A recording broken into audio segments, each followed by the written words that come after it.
Well, at least the Packers can't lose this week.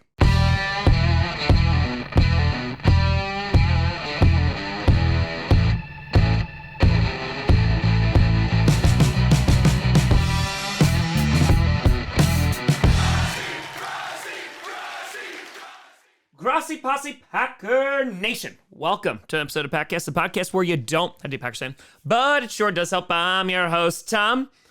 I'm going to need this bye week. Grossi, and today we are going to be predicting and breaking down every game in week 6 of the NFL. It's crazy that we are about to be a third of the way through the regular season already.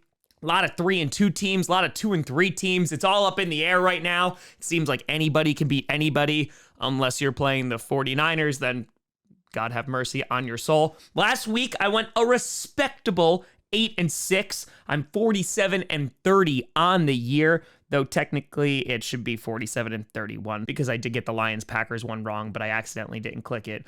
Accidentally, he says.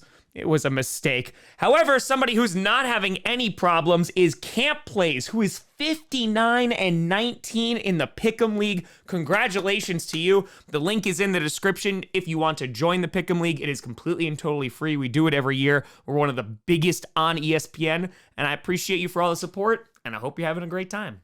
And so, let's get started. First on Thursday Night Football. Wait, God, why is this a game? You got the Denver Broncos taking on the Kansas City Chiefs. Not only will I be streaming it, I'm going to be watching this game with Perna. You can actually pinpoint the second when his heart rips in half. And now. There's going to be pain. The Denver Broncos just finding new and innovative ways to lose, losing to the Jets this past Sunday. The fumble kind of sealed their fate. Bryce Hall is running down, and Breece Hall himself had a good game as well. The Halls just took care of Denver, and Denver is just a mess right now. The coaching is not good. Their offense, which wasn't really their problem this season, did not look good against a very good defense with the Jets. Russell Wilson struggled, and of course, that defense hasn't been good all year. Meanwhile, the Chiefs getting into a close game with the Vikings. No Taylor Swift.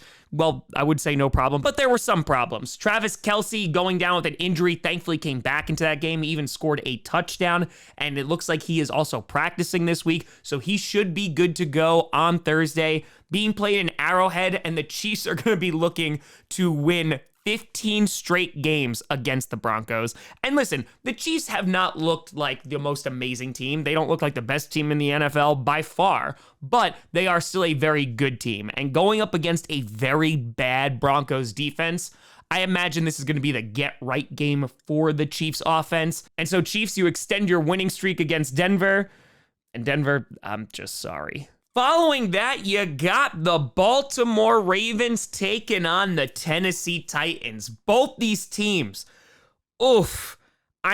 just heartbreak. More so for the Ravens, though, I would say, because they just gave that game away to the Steelers on Sunday. So many drop passes. Lamar Jackson played well, but it wasn't enough because he wasn't catching the ball himself. And really just a disappointing performance for them because that game was in the bag. Meanwhile, the Titans losing to the Colts. Zach Moss running all over them. Anthony Richardson would eventually get injured, but for the Titans, their bread and butter has been their defense. And their offense, I have no idea what is going to show up. Again, they'll lose 27-3, they'll win 27-3. Then they'll show that they're kind of competent on offense, and then they won't be at all. It makes absolutely no sense. And I just feel bad for their fans because every single week it seems like they're being put through some heartbreak.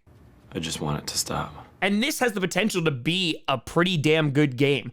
If the Titans defense shows up, the Ravens might have trouble moving the football. And again, will receivers from the Ravens catch the ball this week? I'm going to give the slight edge to the Baltimore Ravens, but then again, I'm going to be very honest. I suck at picking the Titans right now. I have no idea what that team is going to do, and I just don't know what team is going to be on the field on Sunday. So I'm going to pick the Ravens. They are playing overseas. I don't think that gives anybody the advantage, but hey, maybe that European air will do something so the receivers can actually catch the ball. Following that, you got the Washington Commanders taking on the Atlanta Falcons. The Commanders getting a little bit of a break, and they needed it after losing to the Bears. The Bears giving them their first win on Thursday Night Football. And the biggest disappointment is not the offense, because I think Sam Howell's been playing well. The offensive line, of course, is not good. That's been a problem. But it's the defense. That defense, which was supposed to be much better this year. There was a lot of optimism behind that defense, and they just did not look good against Chicago. And a lot of people be looking at Jack Del Rio. Meanwhile, the Falcons, Desmond Ridder threw for 329 yards. Some days I am just on fire. What can I say? And for one of the first times this season, Falcons fans are screaming Desmond Ridder in a positive way and not in a negative way. All of those trade rumors that they're going to go out and get a quarterback like Kirk Cousins. First of all, I don't even know if the Vikings would trade him, but Desmond Ridder was able to hold off that wave for a bit longer, and the Falcons are an up-and-coming team, right? They are a rebuilding team. They have some really good players on that squad. I think they have an underrated defense, and right now, Desmond Ridder has yet to lose at home, and I do think they're going to continue that streak this week. While the Commanders have some really good players on offense, I just don't trust that O-line, and if the same defense that showed up against Chicago shows up here, I think the Falcons are going to be able to take advantage. Following that, you got an NFC North showdown. You got the Minnesota Vikings taking on the Chicago Bears. Both these teams have the same record. It makes me laugh. But as I mentioned before, talking about Cousins, I mean, listen, is it possible they trade him? Well, if they lose this game, maybe Vikings fans are going to be saying bye-bye to him. And remember, no matter what, I will always love you. What if he's a murderer? But the Vikings having a tough loss against the Chiefs, yes, the refs were involved, and that makes things all wonky. But the bigger loss for them is not necessarily that game. It's that Taylor Swift didn't show up. Just kidding. It's the fact that Justin Jefferson is going on IR, is going to miss at least 4 games. That is the biggest blow here. Of course, the biggest piece of their offense, even though guys like Madison have been playing a bit better, you have to worry about it. Of course, they have Jordan Addison. They have TJ Hawkinson. They have guys that can get them at least points. But without Justin Jefferson, it is going to be a very different team, and they were already struggling to begin with.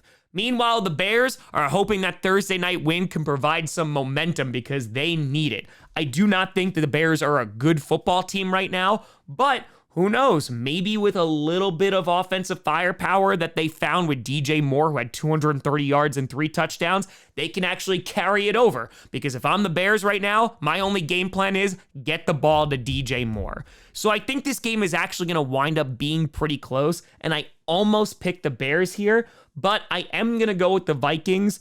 The Vikings, I know they're shooting themselves in the foot a lot with these costly turnovers, but even without Justin Jefferson, maybe they clean it up a little bit this week. The Bears defense is the team to clean it up against, and so because of that, I'm going with Satan. Vikings win. Following that, you got what should be a pretty damn good game. You got the Seattle Seahawks taking on the Cincinnati Bengals. The Seahawks got to relax and enjoy their bye week last, and they also got to enjoy it the week before because they played the Giants. So, you know, that's basically a bye week. Taking on the Cincinnati Bengals, and the AFC North right now, a big win over the Cardinals, and I know the Cardinals aren't a great team, but the Cardinals had their first really bad game against the Bengals, whose defense has been pretty good, but it's been their offense that really has been sluggish. Not so much on Sunday. Jamar Chase, he tore it up, finally getting involved, saying, hey, I've been open all these weeks. Well, guess what? Joe Burrow finally found you. And what I'm really curious about is how Joe Burrow is going to be against that Seattle defense. You saw that defense tear apart the Giants, and I think obviously the Bengals are better than the Giants, but let's see how Witherspoon gets involved. Is he going to be going after a weaker O-line for the Cincinnati Bengals, or is he going to give Burrow fits in pass coverage? Either way, I think this is going to be a really good game. Being played in Cincinnati, I think it's also a good measuring stick for both. I'm going to give the slight edge to the Bengals because I think as Burrow has gotten healthier, they're just going to get better and better. And so because of that, kitty goes meow. Then you got the San Francisco 49ers taking on the Cleveland Browns. The 49ers absolutely whooped the Cowboys on Sunday Night Football. George Kittle had 3 touchdowns. Brock Purdy looked incredible. And CMC wasn't even their leading rusher, and they decimated them. Meanwhile, the Browns, they had a bye week, which they were hoping Deshaun Watson could get healthy, but it looks like he's still dealing with an injury. Not sure if he is going to be playing this week, and they're going to need him, and they're going to need a whole lot more than that because they're going up against the best team in football right now, which is San Francisco. DTR had a really bad debut when he played 2 weeks ago, and here, I don't think it's going to get any better if he winds up playing against the 49ers. So I'm going to go with the 49ers here because right now, I don't see who is going to beat them. Oh, also, congrats to the 49ers. You beat the Perna curse. Curse is broken. Curse is broken, people! Then you got the Carolina Panthers versus the Dolphins. Is this legal? I feel like this game shouldn't happen. The Panthers, well, they got beat down by the Lions. You look like a bunch of 5th grade sissies after a cat fight. They are the only team right now without a win in the NFL, and it's just not looking good. The O-line is really, really bad. Bryce Young does not have a lot of time, and even if he does have a lot of time, he doesn't have a ton of weapons to throw to. I mean, the defense is good. I like the defense. It's a young, up-and-coming defense, but good God, that offense, things need to change. Meanwhile, the Dolphins, yeah, they were just fine. They got a get-right game against the Giants last week. Their big loss, unfortunately, coming in the form of Achane being injured. He's going to be out for at least 4 weeks, just got put on IR. However, they have Raheem Mostert and a litany of other weapons, so I think they should be just fine. They're going up against one of the worst, if not the worst team in football, so I imagine this is going to be pretty one-sided. And Dolphins, you win. Then you got an AFC South battle between the Indianapolis Colts and the Jacksonville Jaguars. The Gatos. The Colts.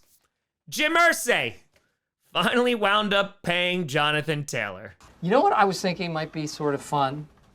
Is if you forgave me in front of everybody. Though I don't know if they needed to because Zach Moss was doing just fine on his own against the Titans, getting a big win. Unfortunately, another injury. Anthony Richardson is going to be out for the next few weeks. However, I think they'll be in good hands with Gardner Minshew. I'm curious to see how involved Jonathan Taylor is going to be his second week back. Meanwhile, they're going up against the Jaguars, who just had back-to-back wins in London, this last one coming against the Bills. And even though Trevor Lawrence couldn't hold on to the football very well, the offense was not the story of that game. It was their defense. Their defense looked really, really good against Buffalo, and I think that's something that could really propel them forward if they continue to play at that level. And their offense, they have plenty of weapons. Calvin Ridley got involved. Travis Etienne is really damn good. And I think that this game is going to be a little bit closer because it's a divisional game, but we know the Colts can't win in Jacksonville. So because of that, I am going to go with the Jaguars. If Anthony Richardson was there, I think it might be even closer,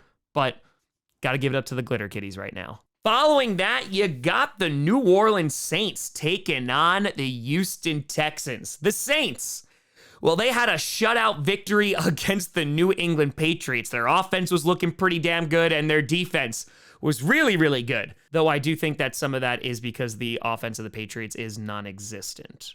Because now they're the second team in a row to blow out Bill Belichick. How many times do we have to teach you this lesson, old man? And they're taking on the Texans, who had a heartbreaking loss against the Falcons last week. And everything is looking good for the Houston Texans, even though they didn't win last week. CJ Stroud seems to be their guy. Tank Dell is playing well. However, their big knock is their offensive line right now is just, it's battered, it's injured. And CJ Stroud playing above that, I think that indicates some really positive things going forward. So this should be a pretty darn good game. The Saints defense, I think, will be a challenge for CJ Stroud. We'll see if Kamara is going to be involved in this game a lot, as now this will be his third game back from his suspension. I'm actually going to pick the Houston Texans with the surprise win here. I think the Texans have just been steady enough that if they're able to get it going, I think they should be able to get the win. My biggest concern is going to be that pass rush of the Saints getting after CJ Stroud with that broken O-line. But I'm going to give CJ Stroud the benefit of the doubt. And hell, why not? Texans win. Then you got the New England Patriots taking on the Vegas Raiders. The Josh McDaniels revenge game. Well, you know how well that worked out last year. And Patriots, I mean, back-to-back weeks, you lost by over 30. This is it. This is how it ends. It's not good. Taking on the Raiders, who had a big win against the Packers on Monday Night Football, even though Josh McDaniels did everything in his power to give that game away. And listen, I don't think either of these teams are good right now, but as I said before, the Patriots offense is just horrible. Bill Belichick has confirmed that they're sticking with Mac Jones at least this week, but the guy has no O-line. He has nobody to throw to. They have no running game. It's just a mess in New England. And the Raiders, Max Crosby is their defense right now. Jimmy Garoppolo is fine. Devontae Adams is always going to be good. Jacoby Myers, though, did have a breakout game against the Packers. I know he had some success week 1 against the Broncos, so we'll see if that continues. I'm going to actually, though, pick the Patriots. And you might think, Tom, that's crazy. And yes, you might be right. But I can't see Bill Belichick not wanting to beat the piss out of Josh McDaniels. I'm not saying he's going to try harder this week, but I just have a feeling that maybe they figure it out because the Raiders don't really have a good defense besides Max Crosby, though they were able to pick off Jordan Love 3 times. So what does that say about the Packers? Tom, we're talking about the Raiders right now. And feel free to pick against me, but I just have a feeling that maybe the Patriots bounce back against a bad defense this week and they put up some fight. So I'm going to pick the Patriots to win. And as you can tell, I have very little faith in that. Then you have what should be the game of the week.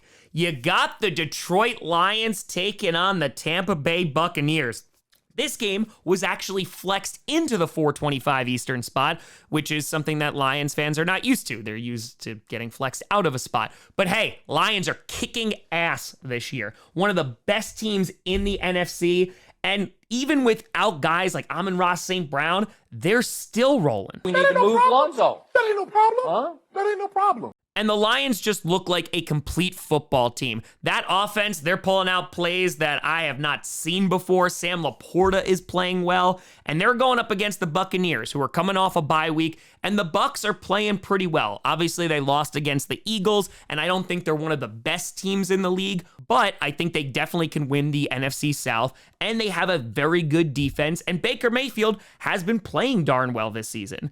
So this game could go down to the wire. It's being played in Tampa, so I do want to give a slight advantage to the Buccaneers, but I think the Lions are just playing really damn good football right now. So because of that, I am going to pick Detroit to get the win, and the Blue Kitties will continue to go meow. Then an NFC West showdown, you got the Arizona Cardinals taking on the LA Rams.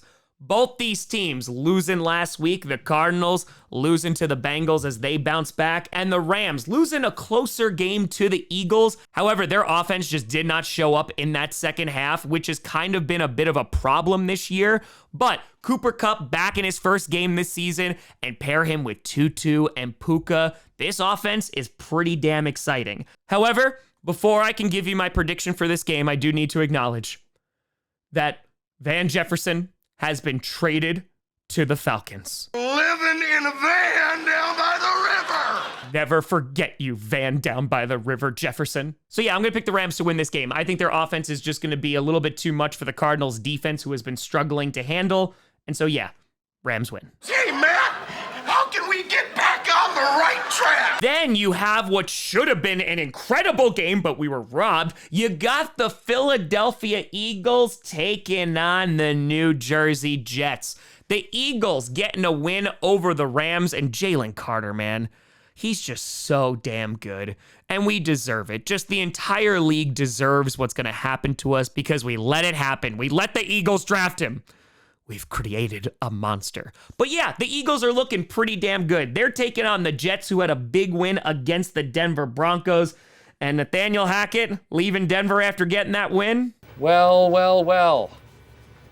How the turntables. Pretty damn happy. The Jets, listen, they're not a great football team. Breece Hall had a really nice game, and their defense is always going to keep them in it, but their offense is not really inspiring. AVT also is going to be out for the season, which is a huge blow for an already broken offensive line. And the Eagles, yeah, they're going to take advantage of that. That D-line might destroy Zach Wilson. So the Eagles, they're one of the best teams in football. They're going to prove it this week. Fly, Eagles, fly. Then on Sunday Night Football, why this didn't get flexed out? I don't know. You got the New Jersey Giants taking on the only New York team, the Buffalo Bills. Yeah. Daniel Jones, he's going to be talking to Brian Daboll this week. I have to say, I am so impressed with the potential you see in me. Because he needs some freaking help. Daniel Jones just got destroyed behind his O-line against the Seattle Seahawks, and the Giants offense, it's not good. They're a mess right now. Daniel Jones is injured. Saquon Barkley's still trying to get back to play, and if neither of those guys play, this is going to be a massacre. Meanwhile, for the Bills, they are unfortunately dealing with their own injuries. Yes, they lost to the Jaguars, in which they were trying to come back into that game late, but Matt Milano out for the year, which is a huge loss for that defense. Trey White already gone for the year, and this is my biggest concern for the Bills going forward. It is their defense, and it's those injuries, because the defense has been playing really well, but now without two of their best guys, I'm concerned. Von Miller is back, though he didn't really do too much last week against the Jaguars. We'll see if he steps it up this week. He should have at least 26 sacks against the Giants O-line. So yeah, Bills are going to win. It's being played in Buffalo, and you just got to hope for the Giants' sake it's a short game. And finally, on Monday Night Football, another good matchup. You got the Dallas Cowboys taking on the Chargers. The Cowboys, you know how bad it was. Got your ass kicked by the 49ers on primetime in San Francisco. And right now, the 49ers, they own the Cowboys. And listen, there's no shame in that because I know what that is like. But you do have to wonder about the Cowboys because this is just sticking to the script. This usually happens in that, hey, they look really, really good, and then they play a real team, and then they look really, really bad. Well, they'll be taking on the Chargers this week, who thankfully were on a bye last week, so they couldn't screw anything up.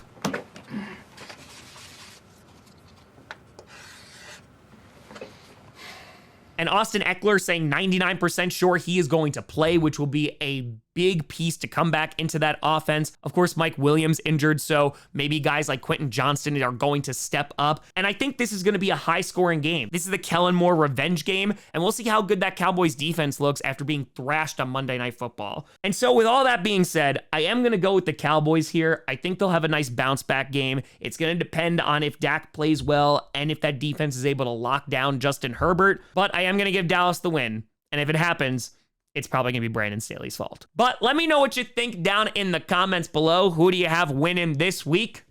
Let me know. You know, I saw me at Tom Grossi Comedy on all the social media. See down below. A big shout out and thank you to all the patrons and YouTube members for the extra support on this channel. But thank you so much for watching. I'm Tom Grossi. And as always, go Pack Go.